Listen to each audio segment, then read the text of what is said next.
जो व्यक्ति नकारात्मकता को लेके आगे बढ़ता है वो कभी सफल हो ही नहीं सकता। मैं सर्व समाजी हूँ, मैं सर्व समाज का प्रतिनिधित्व करने वाली नगर पालिका अध्यक्ष हूँ। आप सोचिए, बिना जल के जीवन संभव ही नहीं है। हमारे ललितपुर की जनता कितनी लड़ाई लड़ रही होगी इस चीज को लेके कि उनको 2 बूंद पानी मिल जाए, वो स्वच्छ मिल जाए। तो मेरा विजन तो सबसे पहले यही है कि मैं उनको स्वच्छ जल दे पाऊँ, अति शीघ्र घर घर। भी जनप्रतिनिधि आए हैं अभी तक की कार्यक्रम में, और जो आए उनमें सबसे नई जनप्रतिनिधि सोनाली जैन जी हैं, जो कछु दिना पहले, 1 हफ्ता भी नहीं बीते, ललितपुर की नई नगर पालिका अध्यक्ष बनी है। जरा जोरदार तालियों से आपको स्वागत। और पहली बार एक ऐसे सार्वजनिक और सामाजिक कार्यक्रम में भी मंच पे है, तो स्वागत ही समारोह चल रहा हूँ भाभी जी। आप जब आपकी सासू माँ नगर पालिका की अध्यक्ष थी ललितपुर में, जब पिछली बार नगर पालिका को चुनाव हुआ और दुर्भाग्य से उनको निधन हो गया, उसके बाद भारतीय जनता पार्टी ने टिकट आपको दी। इसके बाद बड़ी चुनौती लगी शुरू में, तो सोशल मीडिया ऐसा रंगा पड़े तो भैया पता नहीं का होने, फिर कैसे जीत तक पहुंची? भैया सर्वप्रथम तो आपके लिए मेरा बार-बार प्रणाम और मेरी देवतुल्य परिवार के लिए भी बहुत बहुत प्रणाम। ये राजनीति का क्षेत्र मेरे लिए तो नहीं था, मेरी माँ के सपने थे जिन्हें मुझे पूरा करना था। मैं राजनीति में नहीं आना चाह रही थी, पर राजनीति की मैंने विषमताएं देखी कि हमारा शहर, हमारी मातृशक्ति राजनीतिक क्षेत्र से बहुत दूर है और जिसने भी प्रयास किया है जनसेवा के भाव से वो अपने कार्य नहीं कर पा रही है। मेरी माँ थी जो वहाँ की अध्यक्ष थी, पर अस्वस्थता के कारण वो अपना कार्यकाल पूरा नहीं कर पाई और उस कार्य को संभालने के लिए मैंने ये प्रण लिया कि जिस कार्य को करना मेरी माँ का सपना था, अंतिम शब्द भी उनके ही थे कि मैं जनसेवा के लिए आई थी और जनसेवा का कार्य मेरा अधूरा रह गया। तो वही सपना मेरा ध्येय बन गया, वही सपना मेरा लक्ष्य बन गया कि माँ के अंतिम शब्दों को पूरा करना ही मेरा एक प्रण बन गया। तो उसी को लेकर मैं मैदान में आई और जनसेवा की भावना को लेकर मैं आई। और जब मैंने देखा कि ललितपुर में बहुत विषमताएं हैं, कोई भी नारी शक्ति को आगे बढ़ने देखना नहीं चाहता है, तो जनसेवा के भाव से मैं आई हूँ और विषमताओं से लड़ी भी हूँ। आपने देखा होगा बहुत विषमता मेरे रास्ते में आई, पर मुझे बड़े बुजुर्गों का आशीर्वाद था। मेरी माँ के कार्यों की सराहना ललितपुर के प्रत्येक जन समुदाय, चाहे वो कोई भी धर्म का हो, बड़ा व्यक्ति हो, छोटा व्यक्ति हो, सभी ने मुझ पर आशीर्वाद दिया, मेरी माँ के कार्यों पे भरोसा जताया।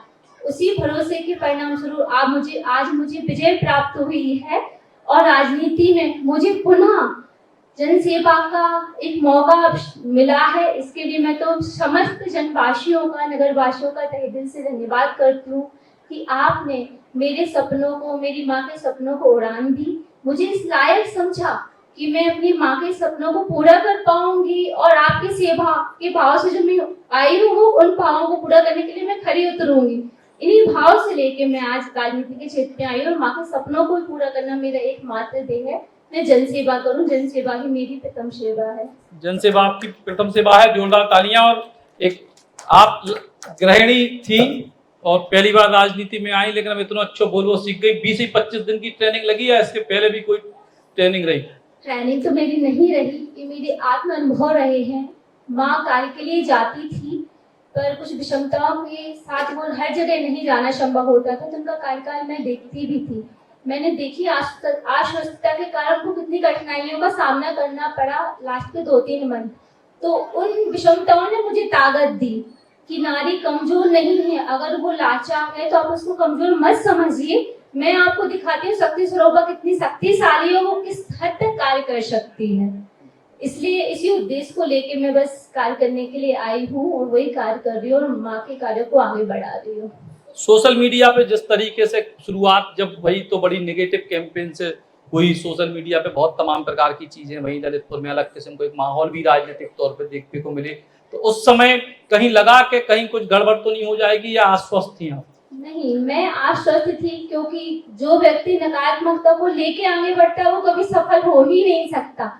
वहाँ की मीडिया ने, लोगों ने सिर्फ एक समाज तक ही उसको सीमित रखा राजनीति को। वो भूल गए, कहीं ना कहीं भूल गए कि नगर है एक समाज से, धर्म से नहीं चलता है। नगर में कई धर्म के कई समाज के व्यक्ति रहते हैं और जो नगर पालिका अध्यक्ष होती है वो किसी वर्ग विशेष धर्म विशेष के लिए कार्य नहीं करती है। इस नकारात्मकता को मैंने खंडन किया। मैं सर्व समाजी हूँ, मैं सर्व समाज का प्रतिनिधित्व करने वाली नगर पालिका अध्यक्ष हूँ, तो मैंने इस चीज को नकारा है। जो नकारात्मकता को लेके विपक्ष आगे बढ़ा, उसी नकारात्मकता ने मुझे शक्ति दी, संबल दिया कि नहीं, नकारात्मकता को, नेगेटिव चीज को लेके आप आगे मैदान में नहीं बढ़ सकते हैं। और मैं हमेशा सकारात्मक चीजों को आगे लेके बढ़ी हूँ। आज ये परिणाम है कि हर सर्व समाज ने मुझे अपना आशीर्वाद दिया और सकारात्मक आशीर्वाद दिया। ये बेटी जो बहू है हमारी, ये अच्छे भावों को लेके, सकारात्मक सोच को आगे लेके बढ़ी है। तो जब हम अच्छा सोचेंगे, अच्छा कार्य करेंगे, सकारात्मक चीजों को लेकर आगे बढ़ेंगे तो विजयश्री हमें अवश्य प्राप्त होगी और सफलता भी जनसेवा की मैं लेके आई हूँ वह अवश्य पूर्ण होगी। तो मैं नकारात्मकता का खंडन करती हूँ और मैंने पत्रकार भाइयों से भी कहा कि आप सिक्के के दो पहलू होते हैं, एक होता है नकारात्मक, सकारात्मक। आपने नकारात्मक को दिखा के मुझे कष्ट नहीं दिया, आपने मेरा आत्मबल बढ़ाया है कि मेरी चुनौतियां ही नकारात्मकता से शुरू हुई और वही हिम्मत मुझे बन गई और मैंने अपनी माँ के कार्यों को दिखाया जिनको उन्होंने नजरअंदाज किया था और वह सकारात्मक पहलू मेरी ताकत बन गए और उसका परिणाम आज पूरे ललितपुर की जनता ने आशीर्वाद स्वरूप मुझे प्रदान किया है।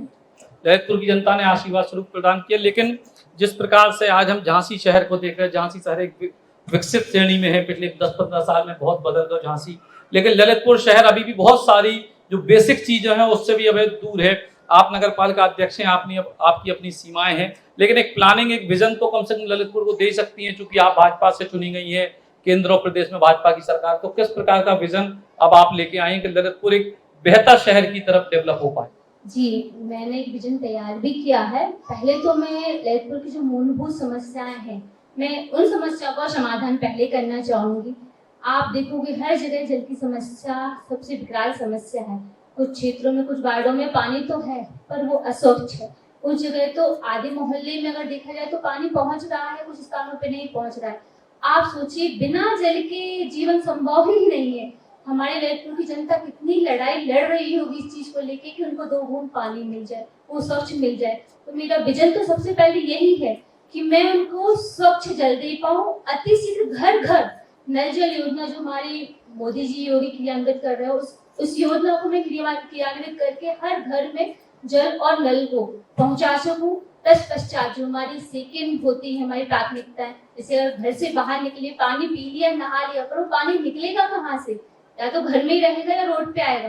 तो मैंने उसके बाद ये सोचा है कि मैं पहले नालियों का विकास करवाऊंगी, जिससे वह जल निकासी की समस्या का समाधान होगा। इस समस्या का समाधान होगा तो स्वच्छता भी बढ़ेगी, सड़क पे पानी नहीं रहेगा, जीव जंतु वहां नहीं होंगे, कीड़े नहीं होंगे, तो स्वास्थ्य भी सुधार होगा। बस इसी विजन को लेकर मैं आगे बढ़ रही हूँ कि जो हमारे नागरिकों की मूलभूत समस्या है, जल की, सड़क की, पानी की, स्वास्थ्य की, शिक्षा की, इन सभी समस्याओं को प्राथमिकता के हिसाब से देखूं। वार्ड में जाऊंगी, देखूंगी कि कौन सी समस्या वहां पे पहले महत्वपूर्ण है। जो समस्या पहले वहां महत्वपूर्ण होगी, उसी समस्याओं का समाधान लेके मैं आगे बढ़ना चाहूंगी।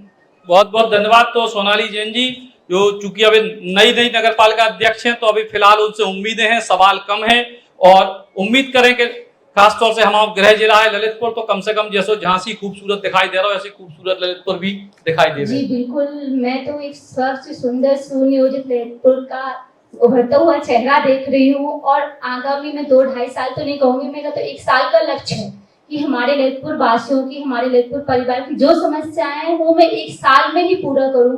प्रतिदिन अपनी जनता से मिलूं कि जनता का समस्या का समाधान करूं और जैसे हमारा झांसी शहर विकसित है, वैसे मैं अपने ललितपुर शहर को भी सुंदर बनाऊं, स्वच्छ बनाऊं और हमेशा उसका नाम रोशन करूं।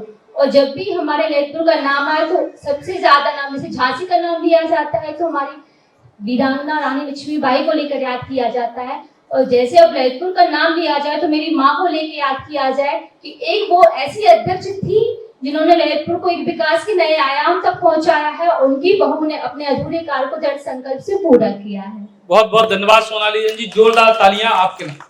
धन्यवाद भैया, आपने वो मुझे मंच प्रदान किया जिस मंच पे हमारे बुंदेलखंड की महत्वपूर्ण विभूतियां, चाहे वो हमारे लोक गीत हों, चाहे हमारे लोक कलाकार हों, हमारा नृत्य, राई नृत्य हो, हमारी कविताओं में अगर आपको मैं बताऊं तो मेरी बड़ी बहन अनामिका अंबर जो हमारी एक मशहूर कवियत्री हैं, उन्होंने भी हमारे बुंदेलखंड का मान बढ़ाया है और आपने भी हमारे बुंदेलखंड, जो पहले मैं कहीं भी जाती थी तो सब पूछते थे कि आप कहाँ से आई हो, तो मुझे शर्म लगती थी कि सबको ये बोलने में कि बुंदेलखंड के उत्तर प्रदेश राज्य से आई हूँ, क्योंकि उत्तर प्रदेश की पहचान एक खड़ी बोली के रूप में थी। पर आपने ये मंच देखी, हमारे इतने अनमोल रत्नों को इस मंच पे लाके इस चीज को, कटाक्ष को काटा है कि नहीं, बुंदेलखंड खड़ी बोली के लिए प्रसिद्ध नहीं है। बुंदेलखंड की बोली में आत्मीयता है, मधुरता भी है, जहाँ जिस चीज का उपयोग होना चाहिए। अगर हमें किसी का अभिवादन करना है तो हम मधुर बोली का उपयोग करते हैं, और हमें जब किसी पे वार करना है तो हम कठिन बोली का उपयोग करते हैं। मधुर बोली में आप मेरी दीदी को देख सकती हैं, वो कैसे हर चीज को कविता के माध्यम से प्रस्तुत करके हमारे बुंदेलखंडी का नाम रोशन कर रही हैं। और एक आप भैया, आपने इस मंच को देख के, जहाँ पे लोग बोलते हैं कोई गाय नृत्य करता तो ये नचनिया कह के अपशब्दों का उपयोग होता है, कोई गाता है तो गवनिया कह के अपशब्दों का उपयोग होता है। आपने उन शब्दों का खंडन किया है और हमारे देश की, हमारे नगर की जो प्रतिभाएं हैं, जो काव्य में आगे हैं, लोक नृत्य में आए हैं, गायकी में आगे, उनको एक सम्मान प्रदान किया है। इसके लिए आपके लिए बहुत बहुत धन्यवाद। आज हर माँ को अपने बेटे पे, अपने भाइयों पे गर्व होगा कि अगर वो किसी बुंदेली कला में आगे हैं तो उनको अब शर्मिंदगी महसूस नहीं होगी। मेरा बच्चा भी घर पे बुंदेली बोलता तो मुझे भी लगता था ये तो मेरी नाक कटाएगा, पर इस स्टेज पे आके आज मुझे गर्व हो रहा कि मेरे बच्चे को बुंदेली आती है, और मैं इसको प्रोत्साहित करूंगी कि बेटा बोलो, ये तो हमारी मातृभाषा और हमारी मातृ बोली है। इसके लिए बहुत बहुत धन्यवाद भैया आपका। बहुत धन्यवाद, बहुत धन्यवाद सोनाली जैन जी। जोरदार तालियां एक बार फिर से। अब अपने सपनों की पढ़ाई कीजिए अपने ही शहर के पास। सागर शहर से मात्र 12 मिनट की दूरी पर स्थित है ज्ञानवीर विश्वविद्यालय, जहां आपको मिले सुविधाजनक बस सेवा, आधुनिक कैंपस इंफ्रास्ट्रक्चर, अनुभवी शिक्षकगण और एक उज्जवल करियर की गारंटी। यहाँ उपलब्ध हैं प्रमुख पाठ्यक्रम जैसे management, pharmacy, agriculture, engineering, law, fine arts, hotel management, संगीत और नृत्य, पत्रकारिता और जनसंचार, परफॉर्मिंग आर्ट्स, जनरल कोर्सेज, शारीरिक शिक्षा, योग, पीएचडी सभी विषयों में। नए सत्र के लिए प्रवेश प्रारंभ हो चुके हैं। अधिक जानकारी के लिए संपर्क करें 977 0 522 117 या 977 0 523 279।